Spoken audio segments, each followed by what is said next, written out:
हमारे भगवती पुराण कहती है, शिव महापुराण कहती है, जब ये औरत अपनी मांग में सिंदूर लगाती है तो उसके पति की दीर्घायु होती है। और ऐसे ही 16 श्रृंगार हैं जो स्त्रियां अगर करती हैं तो पुरुषों को लाभ होता है, पर स्त्रियों को अपने 16 श्रृंगारों के बारे में पता ही नहीं है। विवाहित कन्याओं को अपने 16 श्रृंगार के क्या लाभ है और यह पता ही नहीं है, और ना ही पुरुषों को पता है कि स्त्रियों को 16 श्रृंगार करने से पुरुषों को कितने लाभ होते हैं। तो मैं आपको यह 16 श्रृंगार बता देता हूँ। आपको बताऊं, एक पहचान एक पुरुष था जो अपनी स्त्री से इतना जलता था कि जैसे ही स्त्री उसकी श्रृंगार करती वह उसके कपड़ों में बीड़ी सिगरेट लगा देता और उसके नए कपड़ों को जला देता। फिर क्या हुआ, दोनों पति पत्नी लड़ते लड़ते गुजर गए और 5 बेटे थे, 5 बेटे भी गुजर गए, वंश ही पूरा डूब गया। तो मैं आपको बताऊं, कभी भी अपनी स्त्री को श्रृंगार करने से नहीं रोकना चाहिए। अगर जो भी पुरुष अपनी स्त्री को 16 श्रृंगार या अपनी क्षमता के हिसाब से जितने भी श्रृंगार कराता है तो वो उसका ही सुखमय होता है उसका जीवन, और उसको ही समृद्धि प्राप्त होती है। क्योंकि देखिए, धन जितना मनुष्य खर्च करता है उतना ही आता है, पर अगर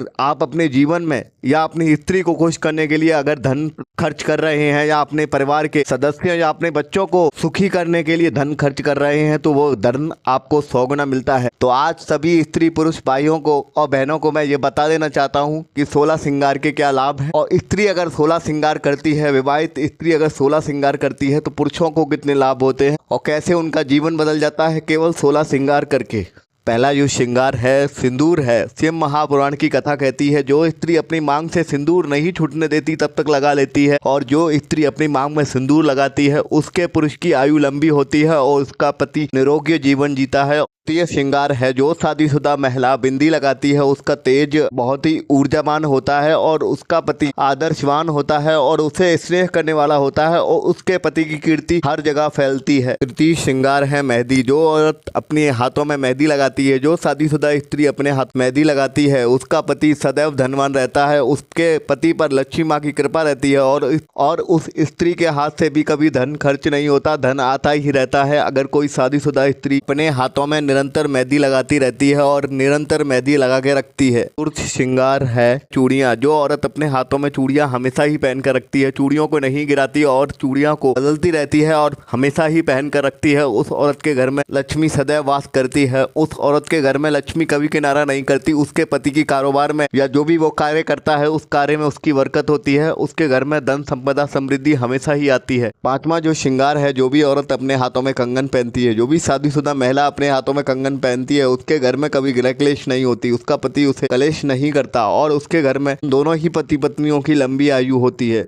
छठवां जो श्रृंगार है वो नथ है। जो भी स्त्री नथ पहनती है उसके पति को कभी भी नकारात्मक ऊर्जा परेशान नहीं करती, दोनों का ही जीवन में कभी भी नकारात्मक ऊर्जा नहीं आती, दोनों ही धन संपदा यश को पाते हैं और उनके जीवन से नकारात्मक ऊर्जा निकल जाती है अगर कोई स्त्री नथ पहनती है। सातवां श्रृंगार हर कोई कर सकता है। जो भी औरत शादीशुदा औरत बाली पहनती है या जो भी पुरुष बाली पहनते हैं उनको बुरी नज़र बुरी बला नहीं परेशान करती, बाली पहनने से बुरी बला बुरी नज़र नहीं लगती। आठवां श्रृंगार है पायल। जो भी औरत अपने पैरों में पायल पहनती है उसके घर में लक्ष्मी सदैव ही वास करती है, और जो औरत अपने घर में पायल बजती रहती है उसके घर में सदैव ही लक्ष्मी विराजमान रहती है। जिस औरत के घर में उस औरत के पैरों में पायल बजती रहती है। 9वां जो नियम है वो मंगलसूत्र है। जिस औरत के गले में मंगलसूत्र रहता है उसका जीवन सदैव भी मंगल में रहता है, और जिस औरत के गले में मंगलसूत्र रहता है उस औरत की पति की आयु सदैव ही लंबी होती है और आदमी के जीवन में भी सदैव मंगल रहता है। औरत के गले में मंगलसूत्र रहता है उस आदमी के भी जीवन में सदैव ही मंगल रहता है, और यह शास्त्र प्रमाणित बातें हैं।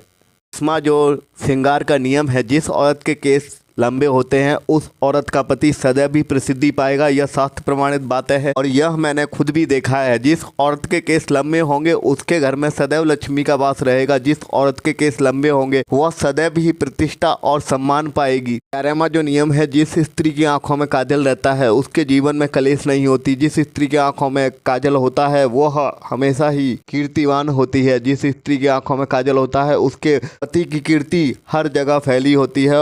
इसलिए हर स्त्री को प्रतिदिन काजल लगाना चाहिए। जो स्त्री काजल लगाती है उसके पति की कीर्ति पूरे दुनिया में विख्यात होती है। 12वां श्रृंगार का नियम है, जो औरत अपने पैरों में मावर लगाती है उसके पति का मनोबल सदैव ही ऊंचा रहता है, उस पति मान सम्मान और समृद्धि यश की प्राप्ति होती है। 13वां श्रृंगार है कमरबंद। जिस औरत के पास कमरबंद होता है या जो औरत कमरबंद पहनती है, उस औरत के पति का कोई भी शत्रु कुछ नहीं बिगाड़ पाता। वह औरत का पति सदैव ही शत्रुओं से विजय प्राप्त करता है। और जो औरत निरंतर कमरबंद पहनती है, उस औरत के पति की कीर्ति विश्व विख्यात होती है।